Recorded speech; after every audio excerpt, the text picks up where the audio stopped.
This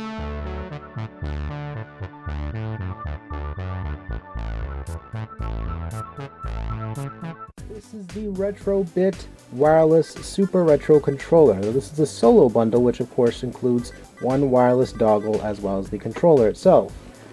Now, a lot of folks probably noticed with Retrobit so far is they've been mostly putting out AV accessories as well as mostly peripherals that mostly work with the Super Nintendo. Within good reason, I suppose, because it's a very universal Swiss Army of a device, which is a console, and it has all kinds of nifty little features such as their Sega Genesis converter, which you can put on top of the Super Nintendo and play with that as well. And of course it has its own separate power supply, blah blah blah, touch my nipples. So therefore, your main question is this worth the $14.99 to the $20 that I could spend on this thing versus a $80 wireless controller? Well, I'll take this out of the box here and give you more of a rundown. So, as I said before, I took it out of the box, and as you can see, it's a little bit larger than the regular Super Nintendo controller. Thickness-wise, as well as overall. Most people said the controller is a little bit small in their hands, and obviously it's been a while for them since they used the Super Nintendo controller, I assume. Again, not to downplay them, but it just seems that is the case, because you can see right there, while the Super Nintendo does have a little bit of plastic hanging down here, like a hanging gut, this controller, of course, overall is a little bit larger over the aspect ratio.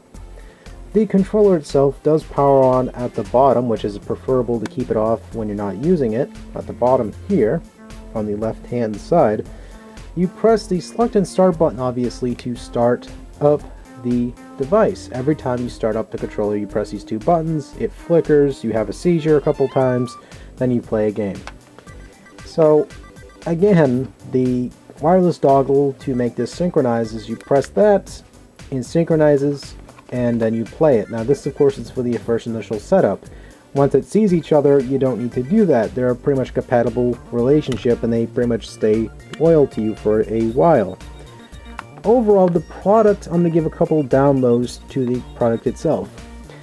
First off, when you get this product, you're probably not going to know about the select and start thing because it does not tell you on the box. There's no little instructions written inside anywhere, and it will leave you blind assuming the damn thing don't work. So of course you'll go into a blind rage, rip flipping tables, punching babies, and pushing nuns downstairs. So you're going to go crazy thinking that this damn thing don't work when you just did to do the thing I just showed you there with the select and start button every time you initially turn on your Super Nintendo, which of course it will synchronize and you will be happy. The product does work, I will tell you that foremost. It will and does work. Of course, obviously if you got a cheap model then you have to get it replaced. However, this one I got here does work. There is a latency with a 2.4 gigahertz, which was expected. I was expecting it to have some sort of latency because the wireless transmitter and the receiver were going to obviously do this to me. And I was not disappointed by this aspect. I was sort of expecting it, especially with this kind of controller. Now, comparable to the color scheme with the ASCIiWare, the ASCIiWare is obviously a little bit much more larger than this. It has the same color design as the Super Famicom, which of course it's obviously a couple of colors probably swapped around somewhere along the lines, but overall it's a pretty comfortable controller. The buttons feel nice, the D-pad is in sync with the regular Super Nintendo D-pad, so again, all of it's about roughly the same size. The shoulder buttons pop out a little bit more and are very responsive. The select and start button is a little bit much more larger, which is very nice and accessible, so I don't feel like I'm at a disadvantage for this. But, alright, we were going to break into some gameplay for Super Mario World and let you guys see how the thing works in action. And overall, I'll give you my final opinion.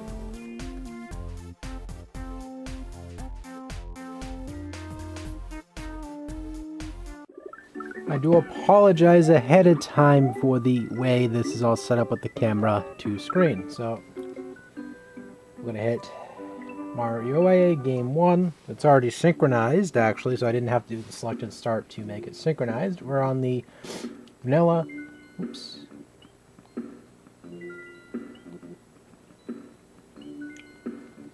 Now, once in a while, I have this where I'll press up and it'll actually go, or I'm sorry, go right, and it'll actually go up instead, or down, which is weird. It's a weird thing. I probably have to, again, every once in a while, too, this will go down for no reason. No particular reason. Which for games such as this, it will not work out too well. I wasn't paying attention. But again, it's pretty responsive. It's just it has that slight issue where every once in a while it will just duck for no apparent reason at all.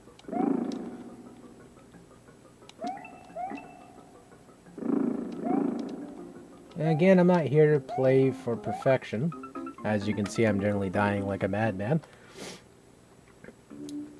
However,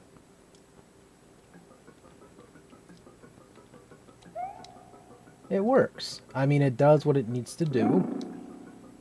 You might have better luck with the controls than me. Wait for that to move. Give my...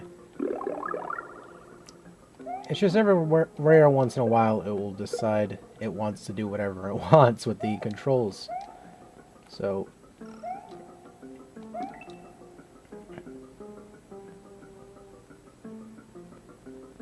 Again, this only happens rarely, so it doesn't happen too frequently. But past that, it works quite well.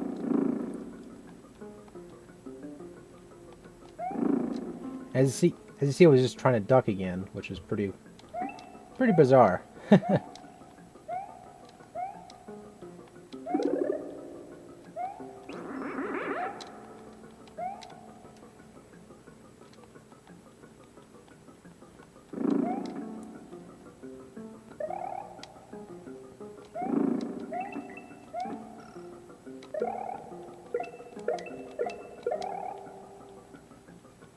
There's actually a trick to that. If you could hit this just right against a wall with the shell, you can actually get a bunch of 1-ups, I believe. If I remember correctly. Start that up. And I was not coherently paying attention, amazingly. As you can see, it has a slight lag. So if I go like this too many times, I'm trying to make it do it again. See? If I go like this rapidly, it will try to duck. And I'm not pressing down or anything like that, so... It's just doing whatever it chooses it wants to do.